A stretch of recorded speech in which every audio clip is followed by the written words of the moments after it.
આંતરરાષ્ટ્રીય પતંગ મહોત્સવની પૂર્વ તૈયારીઓ અને સુચારુ આયોજન અર્થે નિવાસી અધિક કલેક્ટર વિજય રબારીના અધ્યક્ષસ્થાને બેઠક મળી, જેમાં દેશ વિદેશના 94 જેટલા પતંગબાજો ભાગ લેશે। સુરત શહેરની ઉત્સવ પ્રિય અને પતંગ પ્રિય જનતા માટે તારીખ 10મીએ પતંગ મહોત્સવ યોજાશે, જેના ભાગરૂપે નિવાસી અધિક કલેક્ટર શ્રી વિજય રબારીના અધ્યક્ષસ્થાને કલેક્ટર કચેરી ખાતે બેઠક મળી હતી। તેમણે પૂર્વ તૈયારીઓ અને તેના સુચારી આયોજન અંગે જુદા જુદા વિભાગોને સોંપાયેલી જવાબદારીઓ અને ફરજો સંદર્ભે કામગીરીની સમીક્ષા કરી હતી।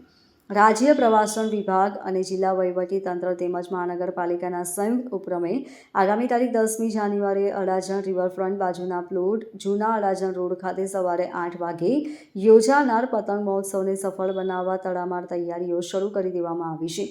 દેશ વિદેશના 94 જેટલા પતંગબાજો ભાગ લેશે, જેમાં Bahrain, Columbia, France, Germany, Poland જેવા દેશોના 45 તથા કર્ણાટક, મહારાષ્ટ્ર, પંજાબ, કેરળના 20 તથા ગુજરાતના 29 મળી કુલ 94 જેટલા પતંગબાજોના અવનવા પતંગોના કરતબો માણવાના અવસરોનો લાભ લેવાની શહેરીજનોને સોનેરી તક મળી રહેશે।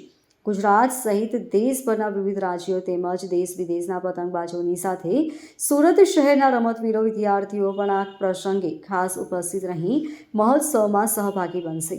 આ બેઠકમાં નાયબ કલેક્ટર પ્રોટોકોલ સિટી પ્રાંત સુરત, નાયબ કલેક્ટર શ્રી નેહાબેન પટેલ, મનપા અધિકારીઓ, પ્રવાસન અધિકારી, માર્ગ અને મકાન, માહિતી સહિત સંબંધિત વિભાગના અમલીકરણ અધિકારીઓ પણ ઉપસ્થિત રહ્યા હતા। Bureau report, LK star news, Surat.